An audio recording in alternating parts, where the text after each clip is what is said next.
Yes, sir, we're officially back at it. This is Boog Nice coming at you with the Marvel Legends Sasquatch Build-A-Figure Wave Deathlock figure review. Let's do it. This ain't for no scalper. You a scalper? Then fuck out shit. This one's for them real collectors. That's army building and posing figures. Marvel Legends, imports, mini matey, I'm fucking with them. Hype beast, we know about you. Stay buying figs, don't know about it. 8 figures per case, 7 figures in the wave. No Build-A-Figure part with the 90s red Deadpool. There are 2 red Deadpools per case. You need the remaining 6 figures to complete the Sasquatch Build-A-Figure. Alright, got Deathlock out of the package, and this is definitely one I was looking forward to from this wave. And I am pretty impressed with this figure. He is very nice. He actually came with some accessories, so we'll get into that in a second. But we're looking at Deathlock's classic look, I suppose. I mean, he hasn't had too many different looks in the comic books as far as I know. As far as I know, this has been his main look. So you can actually set up some things from the past, or even some more modern things. He was running around with X-Force in this costume originally, and then they changed him up to have like a black and white look. But you can definitely pair him up with some of the figures from this particular wave, or some of the older X-Force characters that we got. Or you can, you know, do something classic. He was even running around with Spider-Man back in the 90s. One of my fondest memories is Spider-Man versus the Sinister Six, and he had like some people helping him out, some other heroes helping him out, and Deathlock was there, and Sleepwalker, and a couple of different figures. That was one of my fondest like memories of a comic book that I read 1,000 times as a kid. But anyway, yeah, so Deathlock here looks very good. And he comes with the left arm to complete the Sasquatch Build-A-Figure, and a couple of guns. You got a little handgun or a little pistol, which looks like it can be holstered on the side, so I'll get that on the side in a second. But sort of like a bluish gray sort of look. I guess it's supposed to look metallic. You can see the magazine in the bottom of the gun there, so that looks pretty cool. And then he also comes with this larger sort of Gatling gun, I guess you can say, and it comes with some bullets that I guess can be attached here on the side in some way. I don't know if it goes that way or if it goes this way. I'm not sure. I think it goes that way. But that was cool that they included that. And yeah, he gets a pretty nice grip on the pistol here. His finger is actually in the trigger groove, and while I kind of mess around with that, I'll read his bio. I didn't read the bio for X23 when I did her review, but his bio reads, reanimated into superpowered dominance, Deathlock is a cyborg hero bent on demolition. So yes, Deathlock is half man, half cyborg, probably more cyborg than anything. I think somebody had asked me on Instagram if he was a black dude. Yeah, he is actually, or he was originally. So he got turned into this cyborg here. But let me see if I could get this gun holstered on the side and how that looks. There's that. That looks cool. And you know what? They had put out a Deathlock and Marvel Universe in the 3 3/4 inch line before they kind of went under, and before they had to relaunch, and now it's just pretty much trash. But that Deathlock was one of the best 3 3/4 inch figures they did, and for a long time people were waiting for them to just kind of scale that up. I wouldn't say that they scaled that particular figure up, but the look and the design is very similar. And this is a very good figure, and no question, it's an improvement on the old Toy Biz one that we got, which looks terrible. I don't think I even own that figure anymore. Forgot to mention, too, that his backpack actually comes off, so that can be considered an accessory as well. So that was cool that they did that. And as I was messing around with him, I realized that this tube in his chest comes out. I'm pretty sure the tube would come out, but in the older version, I believe the tube was like kind of attached to his pistol, which was like a pain in the ass. That was really stupid. And he can hold the larger gun with no issue in his right hand, and then he can use the left hand to kind of support it. So when you posing him up and you just want to kind of have him holding it in a vanilla stance, you can, or if you want to have him actually aiming and shooting it, he can. His articulation does provide enough mobility to do that. And just taking a closer look at his deco, and like I said, this is a nice classic look for him, and they did a pretty good job with all of the paint work. I do like the way the head sculpt looks, and the red and the yellow, and you know, some people might want to actually kind of weather these parts here on his arms and legs. They could probably use a little bit of dry brushing, but for the most part, everything here looks pretty clean, man.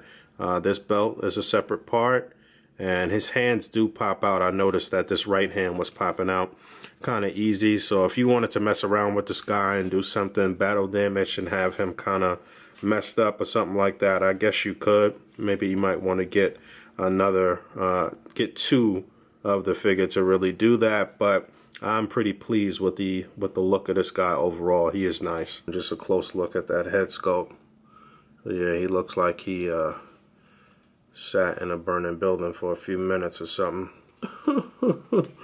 You can see some little like scarring and scar tissue on his head, and they did okay on this.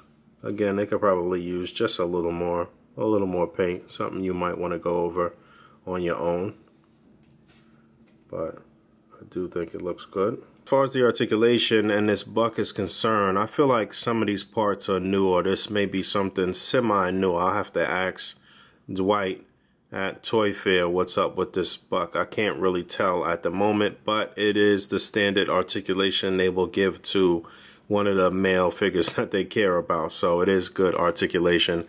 Head is on a ball joint. It'll look down just about that far. It'll look up.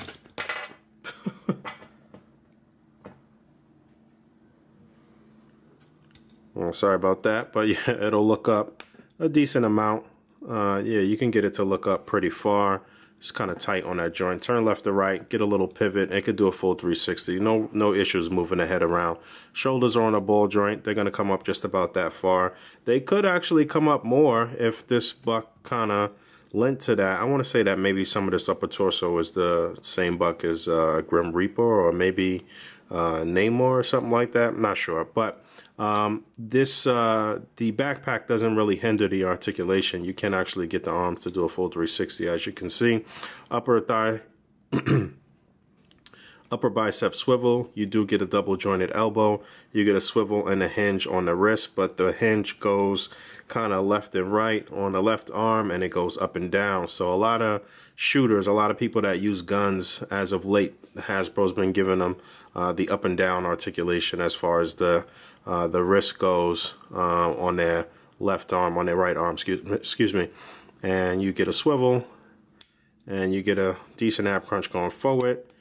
You'll get a click going back. Let me get this off and see if we can go back more. Yeah, you actually do get double clicks.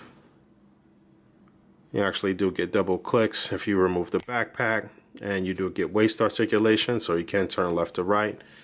T-joint at the pelvis. The legs will come up pretty far. You actually get a decent split. You get an upper thigh swivel. You get a double jointed knee, rotation at the upper boot, a hinge, and a pivot on the foot. So you actually do get very good articulation on Deathlock. Nice range of motion. It should be noted that while you do get a double jointed elbow, it is hindered a bit, especially on this right arm, because of this forearm or this wrist guard here. You can't really utilize the full extent of that double joint. You get a little bit more on this side, on the left side. But and one quick size comparison, you got the Juggernaut Build-A-Figure Wave Wolverine on the left, and like I said, Deathlock was running around with X-Force, so obviously he was with Wolverine at some point. I think the sizes here look pretty right. X-23 was not part of the team at this particular point. This was the later version of the team. This was the version of the team that had already went after Apocalypse in that first arc, and then the second arc, Deathlock was added to the team. In fact, the first issue of that second arc introduced them kind of going against some Deathlock machines that were imitating other heroes and stuff like that too. So you should read this stuff. All of this stuff that I mentioned and was good reading. But on the right, his wave mate X-23 there. And again, I don't know that they interacted in the comics that I remember. Let me know if I'm wrong. So Deathlock is definitely one of my favorites from this wave so far. I really like this figure. This is one I would highly recommend. You need him if you want to complete the Sasquatch Build-A-Figure. And this is absolutely the best version of Deathlock that we have in 6-inch form. and this is a great piece right here. So as always, rate, comment, and subscribe. Oh, before I get out of here, if you're watching this video close to when it airs, I'm probably at Toy Fair, and you should probably be tuning into the Articulated Comic Book Art Instagram, because there's going to be a lot of posts on there. So head over there right now and check out everything that's going on and all the news and everything that's coming from Toy Fair, and then come back to this channel in the evening for more videos. Alright, thank you for hanging out, and I'll talk to you soon. Peace.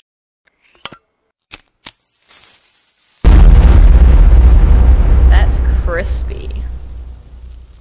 One more thing I forgot to mention. In the description below, there is a link to a drawing that we're doing right now where you can win the full set of 7 from this Sasquatch Build-A-Figure wave by getting into a drawing that will, where the proceeds will go to help my man Derek Borecki with some medical expenses. So do the good thing, do something for a good cause, and get in on a drawing. Maybe you'll win the set, but if you don't, that money's going to go to a great cause. So check that out in the description below. If you don't want to get in on a drawing, you can just donate directly to the GoFundMe. So that link will be in the description below as well.